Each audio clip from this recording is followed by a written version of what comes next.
अस्सलामुअलैकुम नाज़रीन, programme behind the news सां गॾु मां जो मेज़बान मेराज हबीब। सुभाणे फ़ैसिलो थियणो आहे त सेनेट जो नओं चेयरमैन केरु थींदो। सादिक संजराणी बरक़रार रहंदो या यूसुफ रज़ा गिलानी कामयाब थींदो, जंहिं जे लाइ भरपूर राब्तनि जा सिलसिला हिन वक़्त ताईं जारी आहिनि।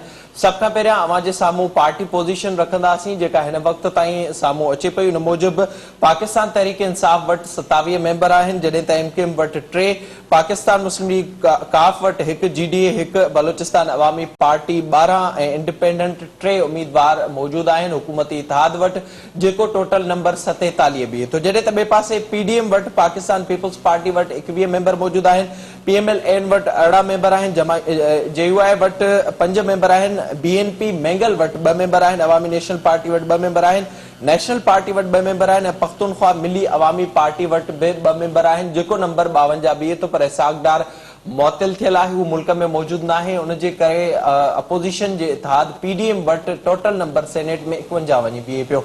ज़ाहिरी तौर ते सुभाणे चूंड थियणी आहे, उनजे लाइ राब्तनि जो सिलसिलो पिणु जारी आहे। इन में अॼु मुस्लिम लीग नून पारां इहो इल्ज़ाम मढ़ियो त हुननि जे अॻुवाणनि खे फ़ोनियूं अचनि पियूं, फ़ोन कॉल ते धमकियूं ॾिनियूं वञनि पियूं त हू हुकूमती उम्मीदवार खे वोट कनि या पंहिंजो वोट ज़ाया कनि। इन बाबति अॼु मरियम नवाज़ पारां सभ खां पहिरियां ट्वीट कयो वियो, जंहिं बाद प्रेस कॉन्फ्रेंस कई वई मुस्लिम लीग नून जे अॻुवाणनि पारां ऐं सेनेटर हाफ़िज़ अब्दुल करीम पारां ॿुधायो वियो मीडिया खे त हुनखे 3 भेरा फ़ोन आई आहे। सभ खां पहिरीं कॉल 6 मार्च ते, ॿी 7 मार्च ते, 3 9 मार्च ते आई आहे ऐं हुनखे चयो वियो आहे त हू हुकूमती उम्मीदवार खे वोट करे। संदसि ख़िलाफ़ अहिड़ो केस बि खोलियो वियो आहे जेको 2016 में दाख़िल थियल आहे, जंहिंमें हुनजो को नालो ई शामिल आहे, हुन ते केस बि दाख़िल कयो वियो आहे। अहिड़े में अॼु वाज़े तौर ते मुस्लिम लीग नून पारां बि ॿुधायो वियो त असांखे इहो ॿुधायो वियो डीजीआईएसपीआर पारां त फ़ौज जी सियासत में का बि मुदाख़लत न आहे, पर अहिड़ियुनि शयुनि सां क़ौम जो नुक़सानु थिए थो ऐं अवाम जे साम्हूं ग़लति अंदाज़ में फ़ौज जो नैरेटिव वञे पियो। साॻिए वक़्त में यूसुफ रज़ा गिलानी पारां बि अॼु इहो ॿुधायो वियो आहे त एस्टेब्लिशमेंट हिन वक़्त ताईं हुनखे न्यूट्रल लॻी रही आहे। हुन वटि को बि अहिड़ी इंफॉर्मेशन न आहे त कंहिं मेंबर खे फ़ोन कॉल आई हुजे। ज़ाहिरी तौर ते जी ॻाल्हि ॿोल मां ॿुधी, ज़ाहिरी तौर ते हिन वक़्तु सुभाणे अहम मुक़ाबिलो आहे, ॾिसणो इहो आहे त सूरत हाल केॾांहुं पई वञे। मूंखे अॼु जिन महिमाननि स्टूडियो में जॉइन कयो आहे उन्हनि जो तारुफ़ अवां सां कराईंदा हलूं। मूंसां गॾु स्टूडियो में मौजूद आहिनि पाकिस्तान पीपल्स पार्टी जा सीनियर अॻुवान आहिनि, अॻूणा सेनेटर आहिनि, डॉक्टर करीम ख्वाजा साहब। डॉक्टर साहब वॾी महिरबानी, thank you so much join करण जे लाइ। मूंखे वीडियो लिंक ज़रिए जॉइन किया है पाकिस्तान तहरीक इंसाफ तरफा सीनियर अगवान आहिनि, एमएनए आहिनि, नुसरत वाहिद साहिबा। बहुत शुक्रिया मैडम आपका भी प्रोग्राम में ज्वाइन करने के लिए। मूंसां गॾु वीडियो लिंक ज़रिए मौजूद आहिनि गोहर गांगरो, ब्यूरो चीफ आहिनि सिंध टीवी न्यूज़ इस्लामाबाद जा। गोहर, अवां जी भी वॾी महिरबानी प्रोग्राम में ज्वाइन करण जे लाइ। नुसरत साहब, मैं आपसे शुरुआत करूंगा, बताइएगा ज़ाहिर जो एक इलेक्शन हुआ, हमने देखा कि आपके पास वोट ज्यादा थे, फिर जीत हुई दूसरी तरफ से। अब मामला इस तरफ जा रहा है कि पीडीएम के पास ज्यादा वोट हैं और आप लोग पुरुम्मीद हैं कि आप जीत जाएंगे, तो क्या लोगों को तोड़ा जाएगा या फिर हम इस दफा समझें कि लोग ज़मीर का फैसला करेंगे? बिस्मिल्लाहिर्रहमानिर्रहीम, बहुत शुक्रिया आपका। ज़मीर तो एक ऐसा लफ्ज है जिसके वो बहुत नेगेटिवली इस्तेमाल किया जाता है आजकल, तो मैं बिल्कुल ज़मीर का नाम नहीं लूंगी। अब होता यह है कि लोग चढ़ते सूरज की पूजा करते हैं। जो लोग हुकूमत में होते हैं उनको वो वोट देना चाहते हैं ताकि वो किसी न किसी तरह हुकूमत में रहें और आ जाए हुकूमत में। तो इसको ज़मीर नहीं कहा जाता, इसको वक्त की ज़रूरत कहा जा सकता है। तो उम्मीद तो जाहिर है हमें भी है, उम्मीद अपोजिशन को भी है। देखिए, ये तो कल वहां जाके पता चलेगा कि एक्चुअल होता क्या है, क्योंकि हम लोग इसका फायदा आपको ताजा जो इलेक्शन हुए सेनेट के उसमें गिलानी साहब की सूरत में क्यों नहीं मिला, जो आप जिक्र कर रही हैं हुकूमत के पास जो एज हासिल होता है? ये देखें आप, इस बात को देख लीजिए कि हम लोग ना झूठे हैं और ना ही कोई इस तरह की चीज है। हफीज शेख साहब थे, हफीज शेख साहब को लोग पसंद नहीं कर रहे थे पीटीआई में, और अगर उनकी जगह कोई पीटीआई का कोर वर्कर होता तो सवाल ही पैदा नहीं होता कि वो हार जाता। जिस तरह आपने देखा कि फौजी अरशद पूरे वोटों से बाकायदगी से जीती है, इसी तरह अगर कोई पीटीआई से संजानी साहब का भी ताल्लुक पीटीआई से नहीं है, वो बाप के उम्मीदवार हैं।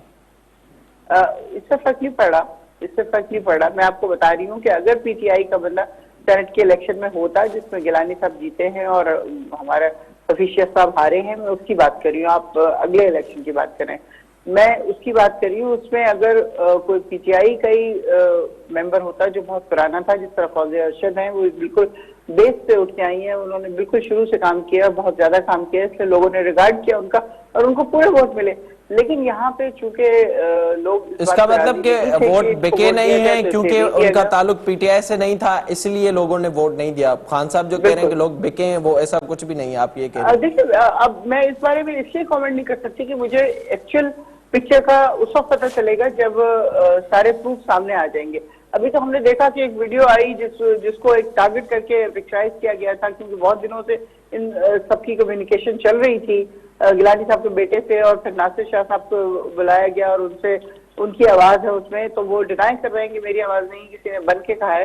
लेकिन बहरहाल हमने तो ये सुना है कि उनको 13 करोड़ रुपए की ऑफर हुई और पता नहीं वो उन्होंने लिए या नहीं दिए या वटेवर जो भी रीजन है, लेकिन वो जो चीज थी वो खास तौर पे टारगेट की गई थी और बताया जाना मकसूद था कि अवाम को पता चले कि अब भी यही हो रहा है, हॉर्स ट्रेडिंग हो रही है। जो अच्छा, हम चाहते थे कि ओपन इलेक्शन हो, वो इसीलिए चाहते थे कि ये वाली चीज ना हो। वो नेशनल असेंबली में अब ऐसी कोई बात फिलहाल नहीं हो रही। डॉक्टर साहब, अवां ॿुधाए जो साॻियो सादिक संजरानी साहब हो जॾहिं 2017 में पीपल्स पार्टी बाप ऐं पीटीआई गॾिजी करे खटरायो संजरानी साहब खे पहुचायो, हाणे हुन लाइ ॻाल्हि थिए पई त हू रियासत जो उम्मीदवार आहे। अवां केतिरा पुरुमीद आहियो त गिलानी साहब हिन भेरे कामयाब थींदो? इंशाल्लाह सुभाणे जेसि ताईं आउं सम्झां थो त अददी अक्सरियत जे हिसाब सां पीडीएम जी अक्सरियत आहे ऐं इन हिसाब सां असां खटी वेंदासीं। गिलानी साहब खटंदो ऐं पीटीआई वारनि खे इंशाल्लाह जेको सो कामयाबी कान थींदी। ऐं बाक़ी हाणे पाकिस्तान में हर चीज़ थी सघे थी, पर असां फ़िलहाल इहो छो सोचूं? असीं सोचूं था त असीं खटंदासीं। असीं छो इहो सोचूं त इफ़ हीअं थींदो बट्स हीअं थींदा। हा, इफ़ ऐं बट्स असां वाक़ई खां पोइ ॻाल्हाए सघूं था। हिन वक़्तु असां सम्झूं था ख़ुदि गिलानी साहब पुरुमीद आहिनि ऐं असां गिलानी साहब खे जी पुरुमीद ॾिसी करे असीं बि पुरुमीद आहियूं। ज़ाहिर आहे उहो सुभाणे रिज़ल्ट्स ॿुधायो। गौर ॿुधाए जो कहिड़ी सूरत हाल आहे इस्लामाबाद में? हिकु पासे ॻाल्हि थिए पई इस्टेब्लिशमेंट न्यूट्रल आहे, नून लीग इल्ज़ाम हणे पई त हुननि जे माण्हुनि खे फ़ोनियूं अचनि पियूं त हू वोट न कनि ऐं हुकूमती मेंबर खे वोट कनि। कहिड़ी सूरत हाल पिया ॾिसो अवां? जी महराज, तव्हां सवाल रिपीट कजो। छा पिया सम्झो अवां जेके अॼु जो सॼो ॾींहुं जो स्टेटमेंट साम्हूं आयूं आहिनि? हिकु पासे गिलानी साहब चवे पियो इस्टेब्लिशमेंट न्यूट्रल आहे, नून लीग इहो चवे पई त हुननि जे सेनेटर खे फोन कॉल्स आयूं आहिनि, प्रेस कॉन्फ्रेंस में बाज़ू तौर ते उन्हनि पारां ॿुधायो वियो आहे। जी महराज, जेका ही इलेक्शन आहे चेयरमैन ऐं सेनेट चेयरमैन जी, उनजो माहौल बिल्कुलु मुख़्तलिफ़ आहे। छो त इन खां अॻु जेका वफ़ाक़ी सीटुनि ते जेका सेनेटर्स जी चूंड थी, जंहिंमें यूसुफ रज़ा गिलानी ऐं हफ़ीज़ शेख जो मुक़ाबिलो हो, उन में ईअं पिए लॻो त जेका सरगर्म हुई उहा अपोज़िशन हुई ऐं जेका इल्ज़ामबाज़ी लॻाए रही उहा हुकूमत लॻाए रही त ही जेका अपोज़िशन आहे उहा मैनिपुलेशन करे पई ऐं पैसनि जो इस्तेमालु थिए पियो ऐं जेको वोट आहे उनखे चोरी कयो वेंदो। पर हिन भेरे अपोज़िशन इहो इल्ज़ाम लॻाए रही आहे त इहो साॻी जेका इल्ज़ाम हुकूमत लॻाईंदी हुई अपोज़िशन ते, उहे साॻा ई इल्ज़ाम अपोज़िशन पई ॾे। हाणे सूरत हाल साॻी आहे, सिर्फ़ु सिके जो जेको आहे उहो पासो मटियो आहे। जेतोणीक जीअं हुकूमत जो इहो चवणो त असांजी अक्सीरियत आहे, उनजी असांजी अक्सीरियत चोरी कई पई वञे, हाणे बि इहो महसूसु पियो थिए। अॼु अपोज़िशन पिणु प्रेस कॉन्फ्रेंस थी, जंहिंमें इहो चयो वियो त हुननि जो जेको हिन वक़्तु अक्सीरियत आहे अपोज़िशन जी हिन वक़्तु सेनेट में, उहा अक्सीरियत चोरी कई पई वञे। हाणे जेकॾहिं ॾिसजे त अपोज़िशन वटि 52 हिन वक़्तु अक्सीरियत आहे, गवर्नमेंट 47 आहे। हाणे ज़ाहिर आहे इहो जेको 5 वोटनि जो फ़र्क़ु आहे उहा हुकूमत कीअं पूरी कंदी? छा दबाव विझी पूरी कंदी, छा लालच विझी पूरी कंदी, या इहो हुकूमत खे ॿुधाइणु घुरिजे त आख़िर हुकूमत उहो कहिड़ो टैक्टिक्स यूज़ कंदी? जेकॾहिं हुकूमत इहो चवे थी त हू ज़मीर मूजिबि 5 वोट आया, उन्हनि खे जेकॾहिं खटिनि था त पोइ छा जे यूसुफ रज़ा जेको गिलानी खटियो त छा पोइ उहे मेंबर ज़मीर मूजिबि वोट न ॾिनो? हिन वक़्तु हुकूमत इंतिहाई इम्तिहान में अची वई आहे। हू हिकिड़ो बयानियूं करे पई, उन बयानी ते क़ाइमु न करे। हिन वक़्तु ॾिसण में इहो आहे त जेकॾहिं पीटीआई हुकूमत जेका तब्दीली जी ॻाल्हि करे पई, रिवायत शिकनी जी ॻाल्हि करे पई, पर उहा रिवायत शिकनी हाणे हिन सॼी इलेक्शन में जेका सेनेट जी इलेक्शन मां उनमें साफ़ ज़ाहिर थियो आहे त जेका पीटीआई आहे उहा रिवायत शिकनी न आहे, पर वो खुद रिवायत के दवाम दे रही है। अच्छा नुसरत साहब, आप बताइएगा, जो गौहर ज़ाहिर इस वक्त बात कर रहे हैं, अगर देखा जाए तो जाहिरी तौर पर हमें नजर आ रहा है जो उस वक्त शिकायतें आप लोगों को थी, इस वक्त वो पीडीएम जाहिर कर रही है। उस वक्त आपके पास वोट ज्यादा थे और लोग ज्यादा थे, इस वक्त पीडीएम के पास ज्यादा हैं। पर यहाँ पर ये बात सामने आ रही है, आप कहते थे कि वो लोग पैसा देते हैं इसलिए उनके लोगों को तोड़ा जाता है, पर इस वक्त तो सूरत हाल दूसरी तरफ हमें नजर आ रही है। तो क्या ये जो 3-4 वोटों का फर्क है ये किस तरह से खत्म होगा? अगर होगा भी तो क्या पैसे का इस्तेमाल होगा, या फिर जो दबाव की बात बार बार नून लीग कर रही है कि उनके लोगों को दबाया जा रहा है, फोन कॉल्स आ रही हैं, तो क्या वो इस्तेमाल हो रहा है हुकूमत की तरफ से? जहाँ तक इस बात की बात है, मैंने आपको पहले उसमें स्लॉट में जवाब दे दिया है। लेकिन बात यह है कि अगर उनको फोन आ रहे हैं तो फोन मत उठाएं। क्या जरूरी है कि फोन उठाया जाए? दिन में पता नहीं कितने हजार फोन आते हैं जो आप नहीं उठाते, यानी मैं नहीं उठाती। मेरी मर्जी के खिलाफ अगर फोन आएगा तो मैं नहीं उठाऊंगी, कोई अननोन नंबर आएगा तो मैं नहीं उठाऊंगी। तो मत उठाएं फोन। अगर they are so patriotic and they are so loyal to their parties, तो वो फोन नहीं उठाएं। और उनको पता भी नहीं चलेगा कि कोई किस मकसद के लिए फोन कर रहा था। हाँ, कोई आके मिलना चाह रहा है तो बात कर लें, बात करने में हर्ज कोई नहीं है। देखें, अपना जमीर बेचना या कीमत लगवाना अपनी, या आपके अपने ऊपर डिपेंड करता है, कोई और नहीं कर सकता। मुझे भी 3 दफा ऑफर आई थी, मैं आपको बता दूं कि आप वोट ना हमें दें, हमें नहीं देती तो आप ना आए, एब्सेंट हो जाए।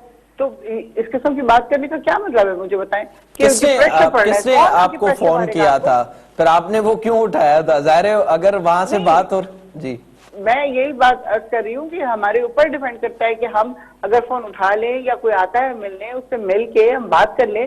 लेकिन इसका मतलब ये नहीं कि हम बिक जाएं। बिके क्यों? पर अगर ये होता है जो आज सेनेटर हाफिज अब्दुल करीम साहब जिनका ताल्लुक मुस्लिम लीग नून से है, उन्होंने कहा है कि मैंने फोन नहीं उठाया, फिर मेरी जब बात हुई तो कहा गया कि हुकूमत के उम्मीदवार को वोट करें, और उसके बाद ये हुआ कि उनके खिलाफ जो 2016 का केस था वो फिर से खोला गया। तो इस तरह से दबाव भी तो डाला जा रहा है मेंबरान पर। ये पीपल्स पार्टी के हर बार हमारे ऊपर ना वो डालें, क्योंकि पीपल्स पार्टी के अंदर यही कुछ करती रहती है। अगर कोई जरा सा भी इनसे हटने की कोशिश करे, इनको वोट ना दे कि अपनी जमात दूसरी जमात में चला जाए, तो उसके साथ यही होता है। उसका पानी बंद कर दिया जाता है, उनके घरों में बहुत ही मुश्किलात दी जाती हैं, यानी गंदम सपोर्ट नहीं किया जाएगा, खाने को नहीं दिया जाएगा, FIR दर्ज करके इतना पिटाई लगेगी कि 7 किश्तें उसकी याद करें। तो ये सारी PTI की हरकतें नहीं है, ये पीपल्स पार्टी की हरकतें है। वो उसका इल्जाम हमारे ऊपर खामखा लगाने, हम लोग इस तरह के लोग नहीं है। हम लोग किसी इस सियासत पे यकीन नहीं रखते कि कोई बदले की सियासत या कोई इस टाइप की चीज हो। हाँ, जहाँ तक नैब की बात है, जहाँ तक अदालतों की बात है, उनको आजाद छोड़ा हुआ है। वो जिसके ऊपर मुकदमे करना चाहते हैं करें, इन्वेस्टिगेट करें। अगर पकड़ लेते हैं तो ठीक है, नहीं पकड़ते तो आजाद कर दें। ठीक है, आप इस पर कंटिन्यू करेंगे। ज़ाहिरी तौर ते हिन वक्त सूरत हाल मुख्तलिफ नज़र अचे पई, ऐं जीअं गौर ॿुधाए पए त पोएं दफ़े हुकूमत अहिड़ियूं ॻाल्हियूं करे पई, हिन वक्त PDM उहे ॻाल्हियूं करे पई। पाण प्रोग्राम में वधीक इन ते ॻाल्हाईंदे, वक़्तु हिकु ब्रेक जस सां गॾु।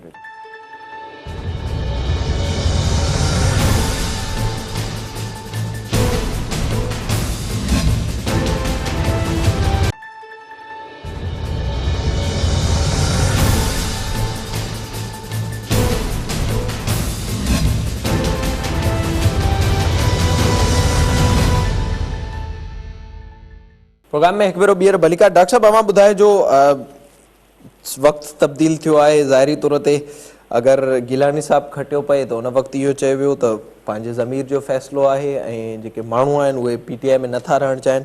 अगरि हाणे को माण्हू पंहिंजे ज़मीर जो फ़ैसिलो करे ऐं संजराणी साहब खे आणनि था ऐवान में सेनेट चेयरमैन जे लाइ, त पोइ बि साॻियो ई नैरेटिव हूंदो या हाणे वधीक इल्ज़ाम वधंदा? हिकिड़ी कॉम्प्लेक्स पर्सनैलिटी आहे। ॾिसो, हींअर आउं तव्हांखे सम्झाइण लाइ इहा ॻाल्हि चवां, हिकिड़ो फॉरेन मिनिस्टर आहे, सॉरी फिनेंस मिनिस्टर आहे। हाणे असांजी मैडम नुसरत वाहिद साहब MNA आहे। मैडम खां पुछी ॾिसो त घणे दफ़ा हफ़ीज़ शेख साहब मिली आहे कमनि कारनि जे हिसाब सां। हुन चयो आहे त PTI जो न आहे, इन जे करे न मिसाल तौर ते PTI जो कोन्हे, पर मिनिस्टर त आहे न। ऑफ कोर्स MNAs या MPs जेके बि हुन पार्टी जा आहिनि या सेनेटर, वो तो कम कारनि लाइ वेंदा न, ट्रांसफर पोस्टिंग जे लाइ या ॿियनि कमनि कारनि जे लाइ माण्हू वेंदो आहे। हमारे उसमें नहीं होती, हमारे उसमें नहीं होती। चले मैडम आप नहीं जाती हैं तो ठीक है, मगर दूसरे तो MNAs जाते होंगे ना काम काज के लिए। तो हू हिकिड़ो तमामु हिकिड़ो कॉम्प्लेक्स माण्हू आहे। ॿी ॻाल्हि इहा आहे त तव्हांखे आउं मिसाल ॾियां, हींअर पाकिस्तान में करोना आहे, पाकिस्तान खे जेका वैक्सीन मिले पई चाइना गिफ्ट कई आहे। ऐं पाकिस्तान रिलाय बि करे ऑक्सफर्ड जेका वैक्सीन आहे कि यूनाइटेड नेशन तव्हांखे गिफ्ट कंदी। माना हिकिड़ो फॉरेन मिनिस्टर खे इहा माना सूझ ऐं सम्झ कान्हे त कुझु पैसा रखे त पाकिस्तान वैक्सीन वञी वठे। उन सां तव्हां हिसाबु लॻायो त हू केतिरो नैरो व्यूड वर्ल्ड बैंक जो ऐं इंटरनेशनल मॉनिटरी फंड जो माण्हू आहे, जेको हिकिड़ो स्टबन ऐं सैडिस्ट माण्हू आहे, जंहिंजे करे उहो इलेक्शन हाराए वियो। हाणे जेसिताईं तालुक़ु आहे यूसुफ रज़ा गिलानी सेनेट लाइ बीठो आहे त अक्सरियत त असांजी आहे न। त हाणे इहा ज़मीर जी त ॻाल्हि कान्हे, अक्सरियत जेका पार्टियुनि सां जेके आहिनि उन वोट ॾींदा आहिनि। हीअ त शिबली फराज़ जी कल्ह स्टेटमेंट आई हुई कि भाई हुक और भाई क्रुक असां जेको आहे सो पंहिंजो खटंदासीं। हक हुक ऐं भाई क्रुक जी माना कैरेट ऐं स्टिक, माना लठ बि हणो या कुझु जेको सो चओ रिश्वत ॾियो, माना खुलम खुला टीवी ते चई आहे शिबली फराज़ जी कल्ह न, पर स्टेटमेंट। हुननि जे ख़िलाफ़ को ज़मीर जो फ़ैसिलो नथो करे सघे। साईं ज़मीर जो फ़ैसिलो ॾिसो ईअं कोन थींदा आहिनि न। मूंखे ॿुधायो त हिननि जा त MNAs जेके आहिनि PTI जा, हुननि खे हिननि जेको कंटेनर में बंदि कया ताक़तवर धुरनि कि भई तव्हां सपोर्ट कयो। त चवण जो मतिलबु इहो आहे त का ज़मीर वमीर जी का ॻाल्हि कान्हे, माण्हू जेके जंहिंसां आहिनि उन सां हुजनि। अगरि हिननि जे पंहिंजे रवैयनि जे करे, ख़ान साहब जे रवैये जे करे, PTI जे मिनिस्टर जे रवैये करे अगरि मेंबर फिरी विया आहिनि, नाला न आहिनि, त इहो हिननि मिसमैनेज कयो आहे न। हिकिड़ा MNA खटी था अचनि पार्लियामेंट में कहिड़ी बि पार्टी जा, हू त चाहिनि था न कि भई असां खटी आया आहियूं, हुकूमत असांजी आहे, PTI वारनि जी आहे, त हू माण्हू जा कमु कनि। जॾहिं प्राइम मिनिस्टर ई नथो मिले, ॿिया मिनिस्टर नथा मिलनि, त हू नेचुरली नाला थींदा, त नेचुरली हू वेंदा। जहां तक असांजो तालुक़ु आहे त असीं त अपोज़िशन में आहियूं न, असां त अपोज़िशन ज़ाहिरी में तौर आहियूं। ते उहो टिकट वारो मामिलो बि गुज़िरियल कुझु ॾींहंनि खां हले पियो। गौर, अवां ॿुधाए जो ज़ाहिरी तौर ते शयूं केतिरियूं वाज़े थींदी पियूं वञनि। शेख साहब चए पई त रियासत जो उम्मीदवार आहे सादिक संजराणी। अॼु मुस्लिम लीग नून वारनि प्रेस कॉन्फ्रेंस कई त हुननि जे माण्हुनि खे फ़ोनियूं अचनि पियूं। अगरि का सूरत हाल सुभाणे तब्दील थिए थी त छा अवां सम्झो पिया त हिन वक़्तु इस्टेब्लिशमेंट इहो बर्दाश्त करे सघंदी त उन नैरेटिव ते ज़रदारी साहब या बिलावल बि अचे, जेका ॻाल्हि बार बार नवाज़ शरीफ़, मरियम नवाज़ या मौलाना करे पियो, या अवां सम्झो पिया त हिते बि न्यूट्रल ई रहंदी? हा, असल में ही जेको सादिक संजराणी उम्मीदवार आहे, ज़ाहिर आहे सादिक संजराणी को PTI में कोन रहियो आहे ऐं न ई सादिक संजराणी जी जो PTI जे हवाले सां का तारीख़ी जदोजहद आहे।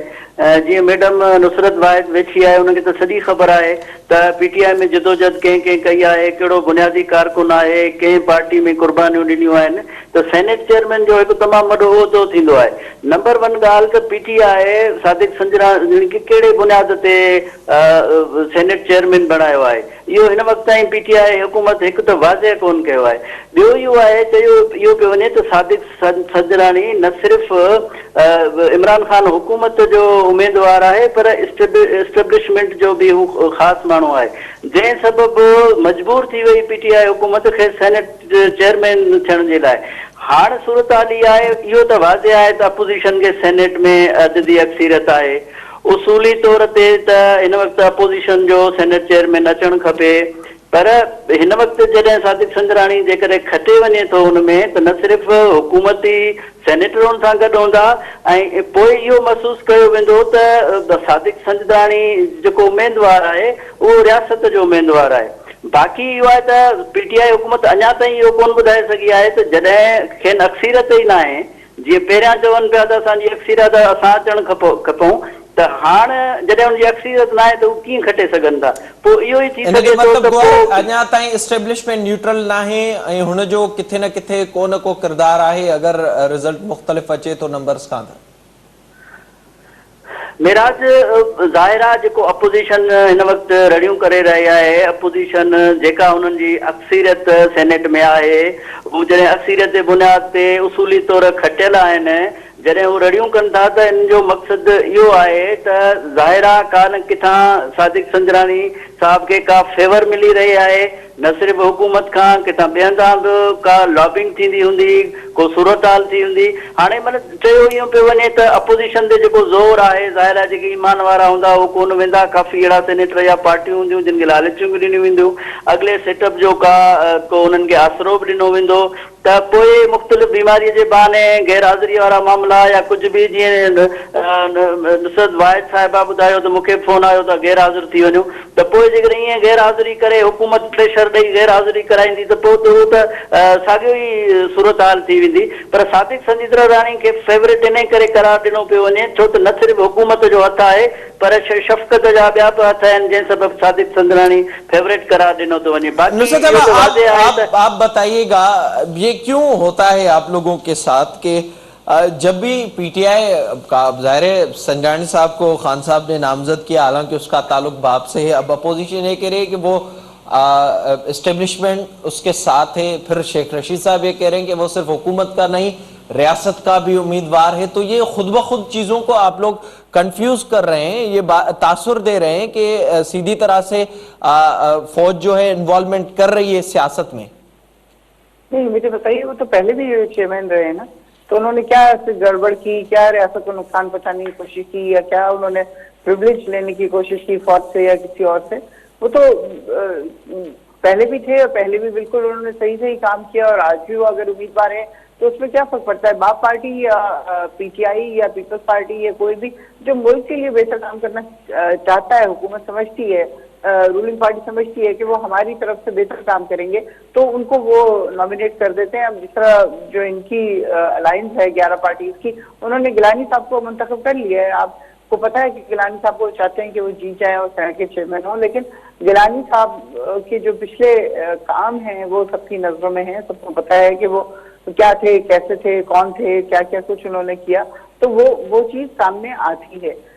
अब इस वक्त कौन वोट दे रहा है किस पार्टी को, ये जरूरी नहीं है कि पीटीआई सिर्फ पीटीआई को ही वोट दे, या अलायंस जो है वो सिर्फ पीटीआई को वोट दें, या 11 जमातों का जो पीडीएम है वो सिर्फ अपने ही लोगों को वोट दें। इसमें आप चेंजेस आ सकती हैं, इंसान का जहन बदल सकता है आखिरी वक्त में, वो किसी एक पॉइंट को दिल में लेके सोच सकता है कि ये सही नहीं ये सही है, तो उस पर वो कर लेगा। उस पर इसमें ना बार्गेन है, ना बाप पार्टी, ना पीटीआई, ना पीपल्स पार्टी, ना नून लीग, कुछ भी नहीं है उसमें। तो एक आएगा सेनेट का चेयरमैन जो कि पाकिस्तान के लिए बेहतर साबित हो। अच्छा नुसरत, फिर इसमें थोड़ा सा ये बताइएगा, ज़ाहिर जो आप इस वक्त जिक्र कर रही हैं कि जहन तब्दील हो सकता है, हमने देखा पिछले इलेक्शंस में भी ये बात हो रही थी कि कुछ लोगों के अचानक से जहन तब्दील हो गए, या फिर कुछ के हो जाते हैं, कुछ के कराए जाते हैं। तो जो पीटीआई की तरफ से खान साहब बार बार बात करते हैं करप्शन के हवाले से, मुख्तलिफ मामलात को वो उठाते हैं, सेनेट के लिए उन्होंने खुद ही कहा था कि बलूचिस्तान में ये रेड लग रहा है, फिर आकर उनको अपनी पार्टी में शामिल करवाते हैं। जो जिन लोगों पर एतराज़ात होते हैं वो कामयाब भी हो जाते हैं और आपके साथ वो मिल भी जाते हैं, तरीका मुख्तलिफ हो जाता है। तो ये चीज़ें पीटीआई की तरफ से भी तो ज़ाहिर है इन बातों के ऊपर भी तो सवालात उठ रहे हैं पीटीआई पर। देखिए, सवालात इस तरह उठ रहे हैं कि शिबली साहब ने अपने प्रेस कॉन्फ्रेंस में बात करी कि हमारा अरबा आजमाएंगे, लेकिन इसका मतलब ये नहीं है कि हम लोग जाके इलीगल तरीके से या इलेजिटिमेट तरीके से या पैसे के जोर पे या किसी और तरीके से कुछ करने की कोशिश करेंगे। नहीं, लीगली जो कुछ भी हो सका वो हम लोग करने की कोशिश करेंगे। हम कभी भी कैसे, मतलब कैसे, अब जैसे वो कह रहे हैं कि हर अरबा इस्तेमाल करेंगे, कौन सा अरबा वो इस्तेमाल करेंगे? बात है कि आप दूसरे आदमी को कन्विंस कर लें, जरूरी नहीं कि वो सिर्फ पैसे से ही कन्विंस किया जा सके या धमकी से ही कन्विंस किया जा सके, उसको वो एस्पेक्ट दिखाए या समझाए जा सकते हैं कि जो पाकिस्तान के लिए बेहतर हो। क्योंकि आपको पता है कि ये दोनों पार्टी, अब ये वाली बातें करना बहुत ऑड लगता है मुझे, पिछले 2.5 साल से बोले जा रही हूँ कि इन लोगों ने कितनी करप्शन की है और किस किस तरह मुल्क को नुकसान पहुंचाया, मुल्क को कहाँ से कहाँ पहुंचा दिया। हर इदारा, हर सड़क, हर पीआई का ऑफिस, जो चीज है वो गिरवी है, और उससे जो कर्ज दिया गया वो हमारे ऊपर इस्तेमाल नहीं हुआ, वो उनके ऊपर इस्तेमाल हुआ। सारी दौलत बाहर चली गई, सारा पैसा इनका बाहर चला गया।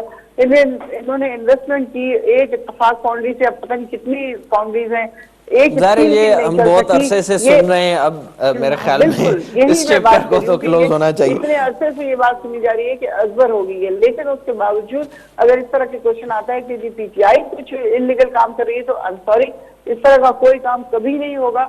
जो करेगा, किसने ये कहा था कि बलूचिस्तान में 70 करोड़ लग रहे हैं? पीटीआई के मेंबरान ने एतराज किया, आपके सेनेटर अब्दुल कादिर पर फिर वो लड़ा, उसके अगेंस्ट जो पीटीआई का उम्मीदवार था उसको विड्रॉ कराया गया, फिर वो जीत गया तो खान साहब ने जाकर उसको मफलर पहनाया पीटीआई का। वो ये कोई मफलर पहनाया नहीं, वो आया, उसने आके पीटीआई ज्वाइन की तो उसको मफलर पहनाया। पीटीआई जो भी ज्वाइन कर रहा मतलब जो 70 करोड़ देकर जीत कर आया है वो पीटीआई में शामिल हो जाए तो कबूल है। देखिए 70 करोड़ उसने हमें नहीं दिए, अगर उसने दिए होंगे तो अपनी पार्टी को दिए होंगे, पीटीआई को नहीं दिए। जाहिर सपोर्ट उसको उसने पीटीआई सपोर्ट उसको पीटीआई और बाप पार्टी ने किया है।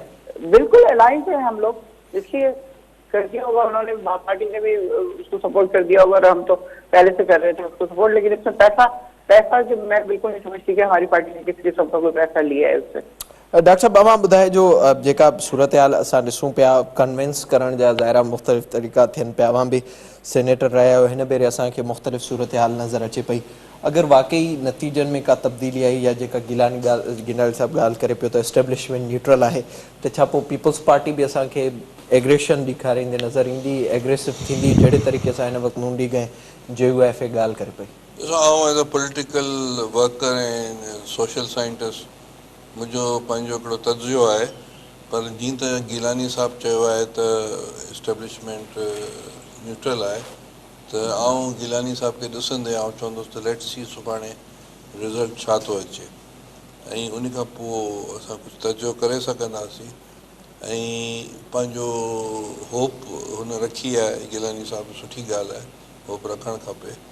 हाणे जेसिताईं हुन पासे आहे, ॾिसो न 70 करोड़ जो एलिगेशन हिननि जे पंहिंजनि माण्हुनि चयो ऐं हिते सिंध में बि जेको 35 करोड़ जो एलिगेशन लियाकत जतोई जेको हिननि जे पार्टी जो मोतबर माण्हू आहे, एक्स वज़ीर आला सिंध रहियो आहे, उन चयो, पीपल्स पार्टी त कोन चयो।